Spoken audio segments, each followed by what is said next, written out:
네게브는 항무지, 사막, 메마른 땅, 또 남쪽 이런 뜻을 가지고 있는 히브리어입니다. 그러니까 성경에 보면은 남방, 네겝 이렇게 이 땅을 번역하고 있습니다. 그래서 이 네게브라는 땅이 이 지명의 이름이 성경에 보면 70여 곳 이상에 나타나는 것을 볼 수가 있습니다. 그러니까 이전에는 이 네게브라는 사막은 죽음의 땅이었는데 지금은 물이 흐르고 꽃이 피는 생명의 땅으로 변했습니다. 하나님께서 약속하신 젖과 꿀이 흐르는 땅이 바로 이 네게브가 된 것입니다. 이스라엘 백성들은 하나님의 말씀을 믿고 이 사막에 가서 하나님이 젖과 꿀이 흐르는 땅으로 만들어 주신다고 했기 때문에 그들은 개척 정신과 창의성을 가지고 하나님 약속하신 말씀 하나 붙들고 이 사막으로 가서 젖과 꿀이 흐르는 땅으로 만들어 주시는 하나님 말씀 믿고 그렇게 힘쓰고 애써서 지금은 젖과 꿀이 흐르는 땅이 되어 있다는 사실입니다. 이 네게브는 아브라함과 이삭과 야곱이 주로 활동하던 무대였습니다. 아브라함이 갈대아 우르를 떠나가지고 하란 땅에 도착했습니다. 거기서 하나님 말씀을 듣고 바로 가나안 땅으로 이동해서 세겜 땅에 이제 도착하게 됩니다. 창세기 12장 5절에서 6절 말씀 우리 함께 읽겠습니다. 아브라함이 그 안에 사레와 조카롯과 하란에서 모든 소유와 얻은 사람을 이끌고 가나안 땅으로 가려고 떠났어. 마침내 가나안 땅에 들어가더라.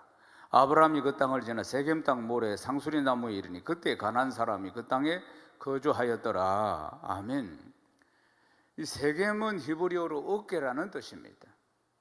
그러니까 이 세겜은 거리심산과 에발산 사이에 위치한 게 세겜이라는 곳입니다.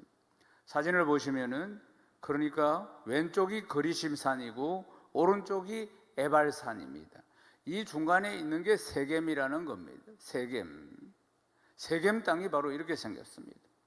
이 세겜 땅이 양쪽 산을 타고 중간에 있는 땅인데 아브라함과 야곱이 제단을 쌓고 하나님을 만났던 신앙의 중심지로 굉장히 이 세겜은 아주 중요한 영적인 의미를 가지고 있는 곳이라고 볼 수가 있습니다.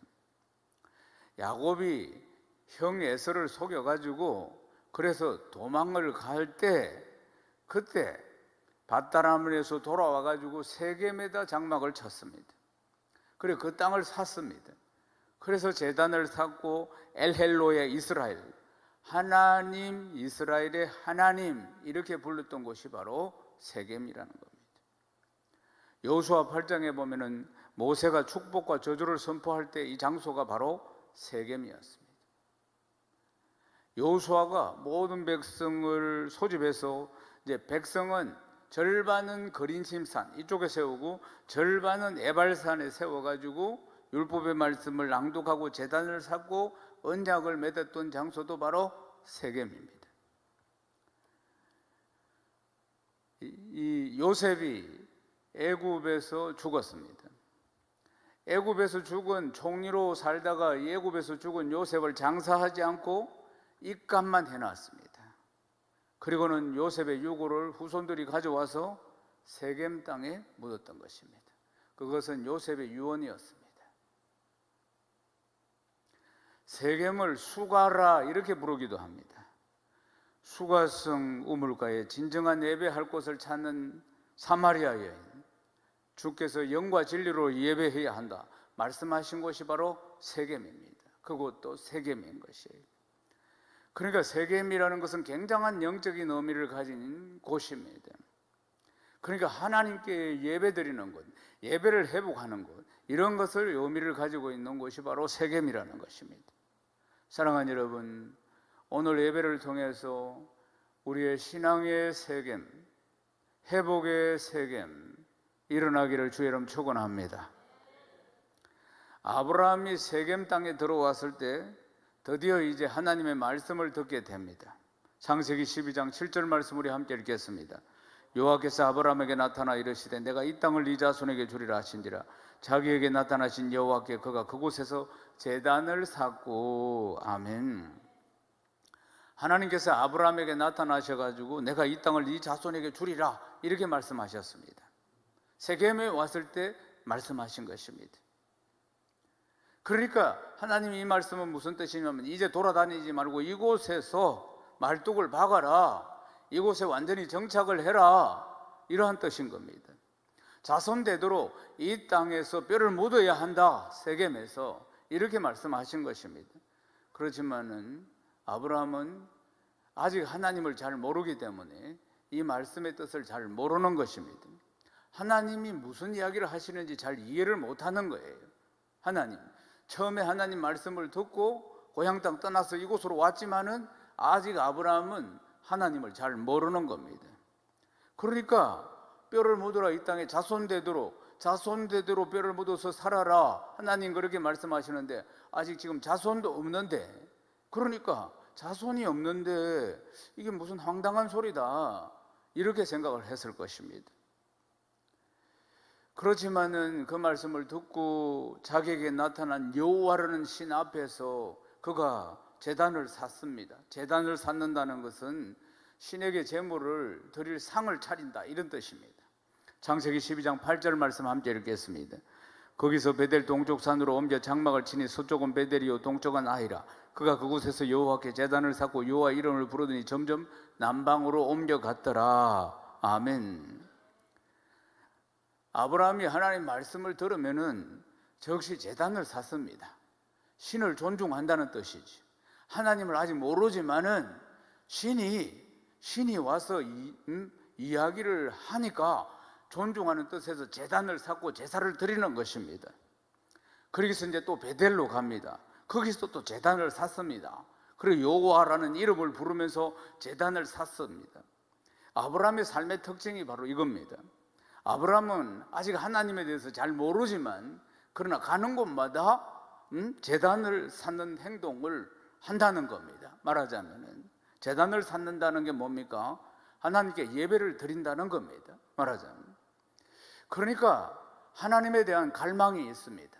아브라함은 아직 하나님을 잘 모르지만은 그는 하나님에 대한 갈망과 그분을 경배하는 모습을 볼 수가 있습니다. 언제 어디서든지 아브라함은 하나님을 예배하고 하나님의 임재를 사모하는 마음이 그 안에 항상 있었다는 것입니다. 우리 안에도 이 마음이 충만하기를 주의 이름 축원합니다. 어느 곳에서나 제단을 사고 어느 곳에서나 하나님께 예배드리고, 아멘이십니까? 어느 곳에서나 하나님을 높이는 마음 말입니다. 그렇지만은 아브라함은 말씀을 듣고 그곳에 머물러야 하는데 머물지 않습니다.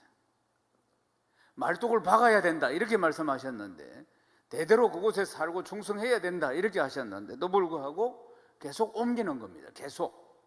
창세기 12장 6절에 보면 아브라함이 그 땅을 지나 8절에 보면은 거기서 베델 동쪽산으로 옮겨. 이 재미있는 말씀이 바로 9절에 나옵니다. 베델에서도 장막을 치고 여호와께 제단을 샀고 또 여호와의 이름을 부르던 아브라함이 그 다음 남방 쪽으로 또 자리를 이동하는 겁니다. 창세기 12장 9절 말씀 함께 읽겠습니다. 점점 남방으로 옮겨갔더라. 아멘. 오늘 말씀의 주제가 점점 남방으로입니다.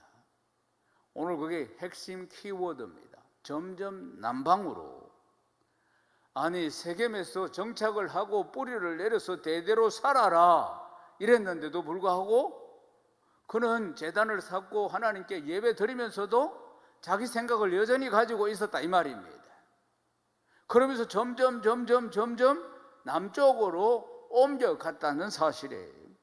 점점이라는 단어가 아주 재밌습니다. 점점이 무슨 뜻입니까? 슬금슬금 이 뜻입니다. 조금 이 뜻입니다. 아브라함은 남방을 거주지로 해서 슬금슬금 조금씩 내려갔다는 거예요. 이쪽으로. 자기 뜻대로, 자기 생각대로 말입니다. 점점이라는 이 말이 히브리어 원어를 보면은 장막의 말뚝을 뽑다, 이 뜻입니다. 박아라 했는데 뽑았다, 이 말이에요.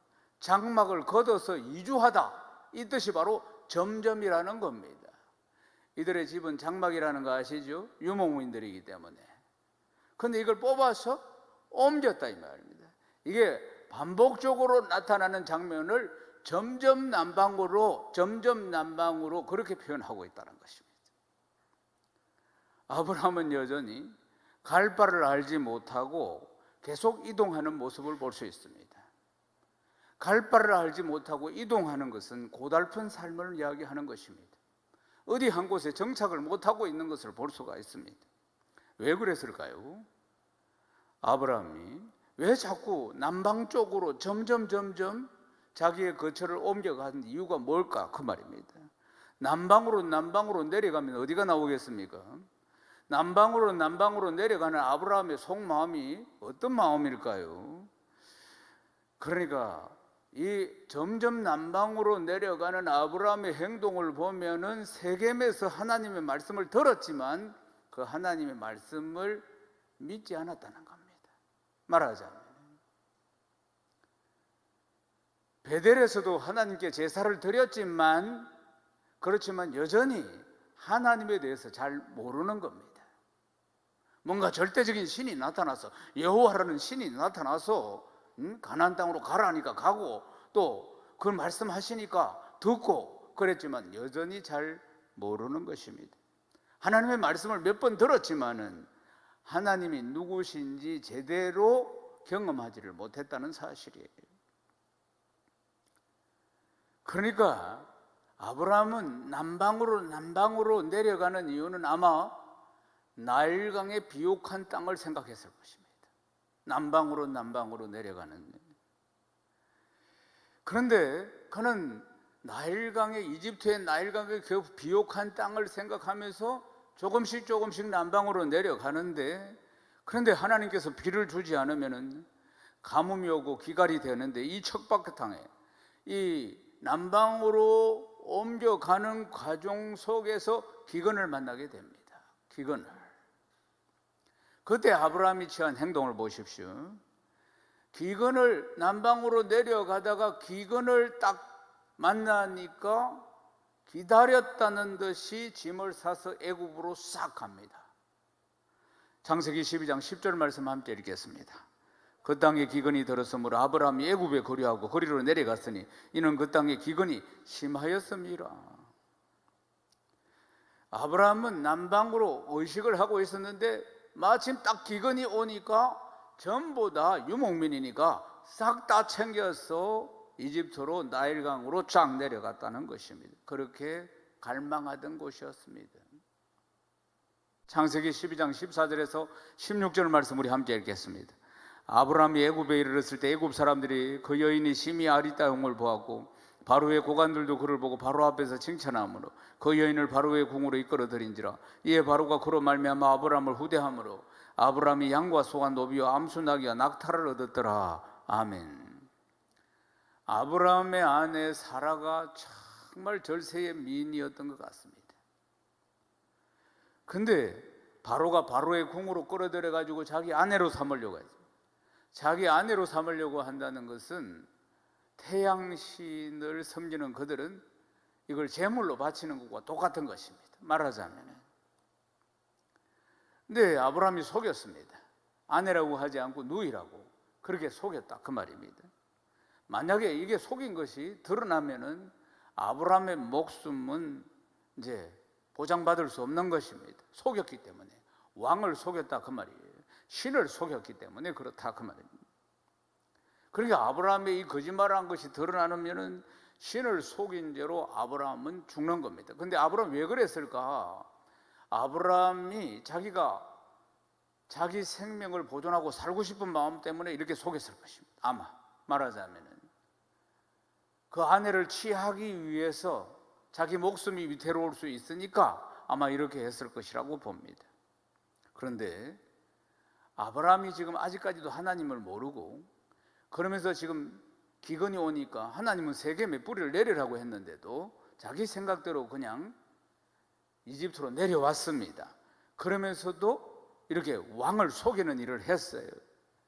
이 사실 앞에서 어떻게 보면은 절대절명의 위기인데 아브라함은 여기에 하나님이 개입을 하시는 겁니다. 창세기 12장 17절에서 20절 말씀을 함께 읽겠습니다. 여호와께서 아브라함의 아내 사레의 일로 바로와 그 집에 큰 재앙을 내리시니라. 바로가 아브라함을 불러 이르되 네가 어찌하여 나에게 이렇게 행하였느냐? 네가 어찌하여 그를 내 아내라고 내게 말하지 아니하였느냐? 네가 어찌 그를 루이를 하여 내가 그를 데려다가 아내를 삼게 하였느냐? 네 아내가 여기 있으니 이제 데려가라 하고 바로가 사람들에게 그의 일을 명하며 그들이 그와 함께 그 아내와 그의 모든 소유를 보내었더라. 아멘 아멘. 정말 이 장면이 아멘 아멘입니다. 애굽에서 자신의 목숨을 보존하려고 지금 자기 아내를 루이라고 속였습니다. 그러면서도 눈칫밥을 먹으면서도 아내를 빼앗기면서도 그러면서도 숨죽이면서 이 이집트에서 살려고 했다는 사실이에요.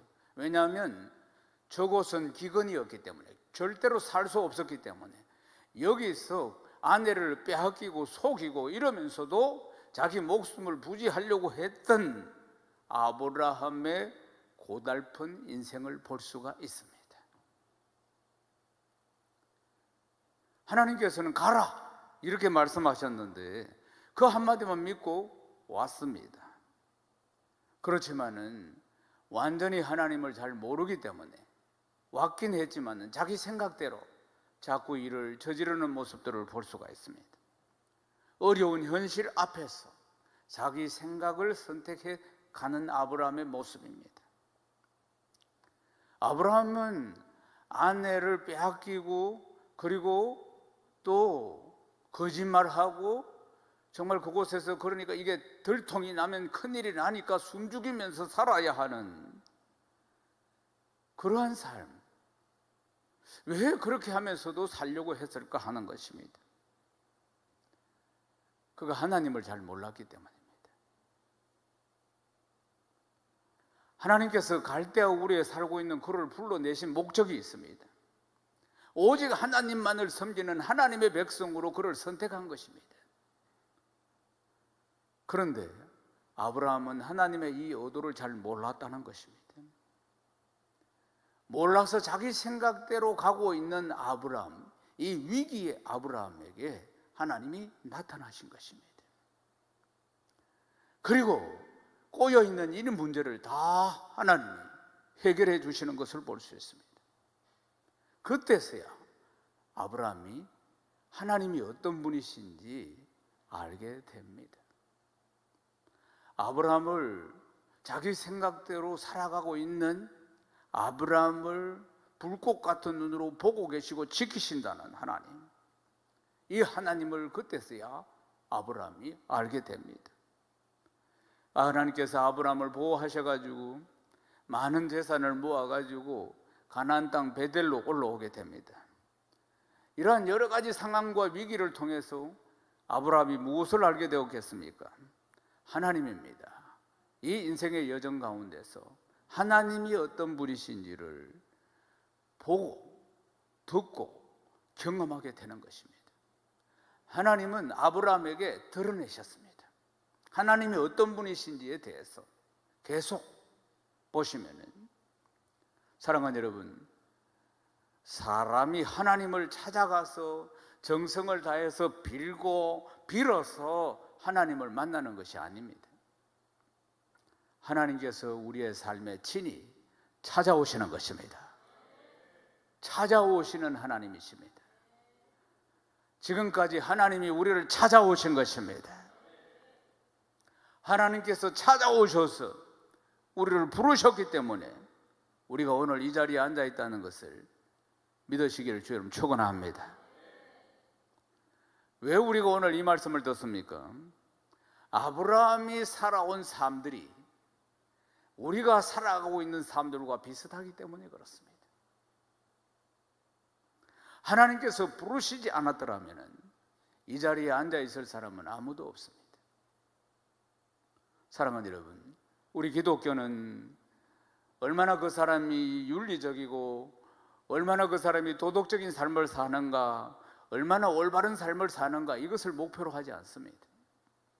지금 내 삶에 하나님이 함께 하시는가, 나와 함께 하시지 않는가, 하시는가, 하시지 않는가, 이것이 가장 큰 핵심이라는 것입니다. 깨달음이 있기를 주의 이름 축원합니다. 내가 하나님으로 인해서 복을 받아서 내가 얼마나 부자가 되고, 하나님으로 인해서 내가 얼마나 인기와 명예를 얻고 얼마나 누리고, 내가 내 인생에 하나님으로 인해서 얼마나 성공했는가, 이게 그다지 중요한 것이 아닙니다. 내 인생에 하나님이 찾아오시는 것을 경험한 사람은 하나님을 간증하지 않을 수가 없는 것입니다. 내 인생에 찾아오시는 하나님, 이것이 바로 예수 믿는 사람인 줄로 믿습니다. 찾아오시는 하나님, 내 인생에 찾아오시는 하나님. 아브라함의 삶에 찾아오셔서 하나님께서 지금도 아브라함의 삶에 찾아오신 하나님이 우리의 삶에 찾아오셔서 간섭하시고 말씀하여 주시고 깨닫게 하여 주시고 인도하여 주시고 하나님 살아계신다는 증거를 보여주시는 줄로 믿습니다. 창세기 13장 1절에서 4절 말씀 우리 함께 읽겠습니다. 아브라함이 애굽에서 그와 그의 아내와 모든 소유와 롯과 함께 네겝으로 올라가니 아브라함에게 가축과 은과 금이 풍부하였더라. 그가 네겝에서부터 길을 떠나 베델에 이르며 베델과 아이 사이 곧 전에 장막 쳤던 곳에 이르니 그가 처음으로 제단을 쌓은 곳이라. 그가 거기서 여호와 이름을 불렀더라. 아멘. 이제 아브라함이 다시 베델로 왔습니다. 그곳에서 제단을 쌓고 여호와의 이름을 불렀습니다. 베델과 아이 사이에 처음으로 하나님께 제단 샀던 곳에 그가 딱 섭니다. 베델은 하나님의 집이라는 뜻이고 아이는 패망한 산, 황폐한 산, 이런 뜻을 가지고 있습니다. 이거 역시도 우연한 것이 아닙니다. 아브라함이 지금 어느 쪽에 서 있습니까? 하나님은 말씀대로 살면은 베델이지만 불순종하면은 이 삶이 아이가 된다는 것입니다. 아브라함이 베델에 와서 처음 하나님 앞에 제단을 쌓고 하나님의 여호와 이름을 불렀던 때가 기억이 났을 것입니다. 그때 드렸던 예배와는 다른 차원의 예배를 지금 드리고 있다는 겁니다. 이전보다 하나님을 더 많이 알게 되었습니다. 하나님을 더 많이 알게 되었다는 것은 하나님을 더 신뢰하게 되었다는 사실입니다. 하나님이 누구신지 처음 베델에 제단을 쌓을 때보다 훨씬 더 많이 경험하고 알게 된 것입니다. 우리 하나님이 바로 이런 분이십니다. 하나님은 자신의 인격과 그리고 자신의 성품을 다해서 우리를 만나기를 원하시고 우리와 대화하기를 원하시는 분, 그래서 우리에게 내가 어떤 하나님이라는 것을 알게 하시는 분, 그분이 우리 하나님이십니다. 오늘도 하나님은 그 무한하신 하나님이 내가 어떤 하나님이라는 것을 오늘 예배를 통해서 우리 성도의 교제를 통해서 알게 하십니다. 말씀을 통해서 알게 하시는 것입니다. 강제적으로 하나님의 뜻을 이루시거나 사람을 함부로 대하시는 분이 아닙니다. 우리 하나님은 기다려주시고 변함없이 사랑하시고 그리고 하나님을 더 알기를 원하시는 분이십니다. 사랑하는 여러분, 하나님을 믿는다는 것은 얼마나 살아계신 하나님을 내가 경험하고 있는가, 바로 이것입니다. 하나님은 죽은 하나님이 아니라 지금도 살아서 역사하시는 하나님이십니다. 할렐루야. 하나님은 말 못하는 우상이 아니라 지금도 우리에게 인격 대 인격으로 말씀하시고 우리와 교제하시고 우리의 기도를 들으시고 우리의 삶을 인도하시는 살아계신 하나님이십니다. 하나님은 허상이나 철학이나 이념이 아니라 실제이십니다. 실존이십니다.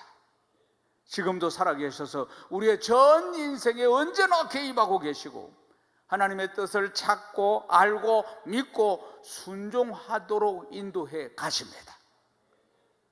말씀을 믿고 순종하면 만들어 가신 하나님이십니다.